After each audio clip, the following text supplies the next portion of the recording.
অসম গোৰ্খা ছাত্ৰ সন্থা BTC ক্ষেত্ৰীয় সমিতিৰ উদ্যোগত আজি শিক্ষাৰ্থীসকলক যিবিলাকে হাইস্কুল আৰু হাই ছেকেণ্ডেৰীত শিক্ষাৰ্থীৰে উত্তীৰ্ণ হৈছে তেখেতলোকক সম্বৰ্ধনা অভিনন্দন কৰাৰ কাৰণে আজি এই সভাটো আয়োজন কৰা হৈছে। অসম গোৰ্খা ছাত্ৰ সন্থাই শিক্ষাৰ্থীসকলৰ শৈক্ষিক ভৱিষ্যতটো সুৰক্ষা কৰাৰ দায়িত্ব আৰু কৰ্তব্য বুলি আমি ভাবিছোঁ আৰু সেই সূত্ৰে আমি অসমৰ বিভিন্ন জেগাত আমাৰ শিক্ষাৰ্থীৰে ছাত্ৰ ছাত্ৰীসকলক আমি সম্বোধন তেখেতলোকক অভিনন্দন জনাইছোঁ।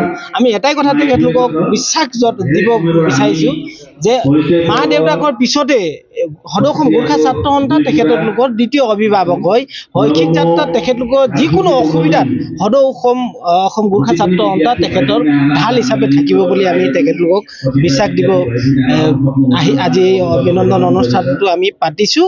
আৰু এটাই কথাই আমাৰ গোৰ্খা ছাত্ৰ সন্থাই বিভিন্ন জেগাতে অনুষ্ঠানটো পাতিছে আৰু আমাৰ ছাত্ৰ ছাত্ৰীসকলৰ যিবিলাক উত্তীৰ্ণ হাৰ আমি আগৰ তুলনাত বহুত বেছি হৈ আছে আৰু আমাৰ দায়িত্বও এতিয়া বাঢ়িছে। বহুত তেনেকুৱা মেধাৱী ছাত্ৰ ছাত্ৰী আছে যিবিলাক মেধাৱী ছাত্ৰ ছাত্ৰীয়ে মা দেউতাকে তেখেতলোকক পঢ়াব নোৱাৰে। এই ছাত্ৰ ছাত্ৰীসকলৰ কাৰণে কিবা এটা কৰিব পাৰিম নেকি বুলি, কিয়নো তেখেতলোক এটা দেশৰ ভৱিষ্যত হয়। সেইকাৰণে আমি তেখেতলোকৰ আগত এটা বিশ্বাস প্ৰতিশ্ৰুতি দিবৰ কাৰণে তেখেতলোকক বিশ্বাসত ৰাখিবৰ কাৰণে আমি এই অনুষ্ঠানবিলাক পাতিছোঁ। আজি 40 গৰাকীমান আছে। সকলোকে অভিনন্দন কৰিব নোৱাৰি, বহুতো হাজাৰ হাজাৰ আমাৰ ছাত্ৰ ছাত্ৰী আছে যিসকলে পৰীক্ষাত উত্তীৰ্ণ হৈছে, কিন্তু আমি সকলোকে হেৰি কৰিব নোৱাৰোঁ। আজি 80% 90%ৰ ওপৰত থকা যিবিলাক ছাত্ৰ ছাত্ৰী আছে তেখেতলোকক আমি অভিনন্দন কৰিছোঁ।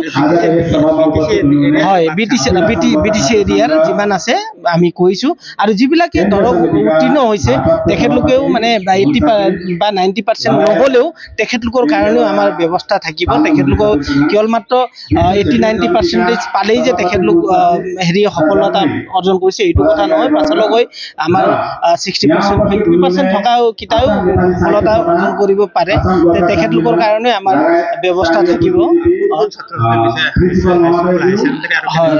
হাইস্কুল হাই ছেকেণ্ডেৰী যিবিলাকে এতিয়া MBBS পাছ MBBS হেৰি কৰিলে, যিবিলাকে PhD ডিগ্ৰী লৈছে, তেনেকুৱা বহুতবিলাক ছাত্ৰ ছাত্ৰী আছে আমাৰ ইয়াত উপস্থিত আছে, তেখেতলোকক হেৰি কৰিছোঁ। আৰু অনাগত দিনতো আমাৰ হেৰি থাকিব যে যিবিলাক ছাত্ৰ ছাত্ৰী হওক আমাৰ কলেজীয়া শিক্ষা শেষ কৰি তেখেতলোকে এতিয়া আগন্তুক শিক্ষা গ্ৰহণৰ পৰা তেখেতলোকক বঞ্চিত হৈ আছে, তেনেকুৱা ছাত্ৰ ছাত্ৰীসকলকো আমি কিবা এটা ব্যৱস্থা কৰিব পাৰিম নেকি বুলি আমি হেৰি কৰিছোঁ। আৰু আমাৰ এইটোৱে কথা, আমাৰ যিবিলাক ছাত্ৰ ছাত্ৰী আছে যিবিলাকে ধৰক মা দেউতাকৰ আৰ্থিক স্বাৱলম্বিতা নোহোৱাৰ কাৰণে তেখেতলোকে শিক্ষাৰ হেৰিটো সামৰিব নালাগে, তাৰ কাৰণে আমি ছাত্ৰ সংগঠন আছোঁ বুলি আমি তেখেতলোকক বিশ্বাস দিব আহিছোঁ। এতিয়া ধৰক বহুতো ছাত্ৰ ছাত্ৰী আছে যিবিলাক ছাত্ৰ ছাত্ৰী মেধাসম্পন্ন ছাত্ৰ ছাত্ৰী আছে, তেখেতলোকক আমি এডমিশ্যন কৰাইছোঁ। কিছুমান জিলাত আমি ছাত্ৰ ছাত্ৰীসকলক যাৰ মা দেউতা নাই, মা দেউতাই পঢ়াব নোৱাৰে, তেনেকুৱা ছাত্ৰ ছাত্ৰীক আমি এডপ্ট কৰিছোঁ। আমি তেখেতলোকৰ দায়িত্ব গ্ৰহণ কৰিছোঁ। তেখেতলোকে যিমানলৈকে পঢ়িব পাৰে তেখেতে ইচ্ছা কৰে তাৰলৈকে আমি তেখেতক আমি পঢ়াই লৈ যাম বুলি আমি বিভিন্ন জিলাত, এতিয়া তিনিচুকীয়া জিলাত আছে, ওদালগুৰি জিলাতো আছে, বিভিন্ন জিলাত সকলোতে আমাৰ ফাণ্ড নাই। অসম গোৰ্খা ছাত্ৰ সন্থাৰ তেনেকুৱা ফাণ্ড নাই। আমি তেনেকুৱা ব্যৱস্থা কৰিম যাতে এটাই কথা হয়, আমাৰ যদি অসম বেলেগ ৰাজ্যৰ দৰে যদি শিক্ষিত হাৰ আমাৰ বাঢ়িব লাগে, শিক্ষিত হাৰত অসম যদি প্ৰথমত আহিব লাগে, যদি সকলো জনগোষ্ঠীৰ ছাত্ৰ ছাত্ৰীয়ে পঢ়াৰ সুবিধা পাব লাগে। আজি অসম যদি শিক্ষিত হাৰত আগত বাঢ়িব লাগে, যদি গোৰ্খা সকলো শিক্ষিত হাৰত আগবাঢ়িব লাগিব, বড়ো আগবাঢ়িব, তেনেকৈ সকলো সংগঠনেও সেইটো কাম কৰিব লাগিব। তেতিয়াহে আমাৰ অসমখন অন্য ৰাজ্যৰ তুলনাত আমাৰ শিক্ষাৰ হাৰটো আগবাঢ়ি যাব। এই উদ্দেশ্যে গোৰ্খা ছাত্ৰ সন্থাৰ এইটো আমাৰ সপোন যে অসমত সকলোতকৈ শিক্ষিত জনগোষ্ঠী কোন, গোৰ্খা জনগোষ্ঠী হৈ ওলাওক বুলি আমিও তেনেকুৱা আমি আশা কৰিছোঁ আৰু আমাৰ সপোন আছে।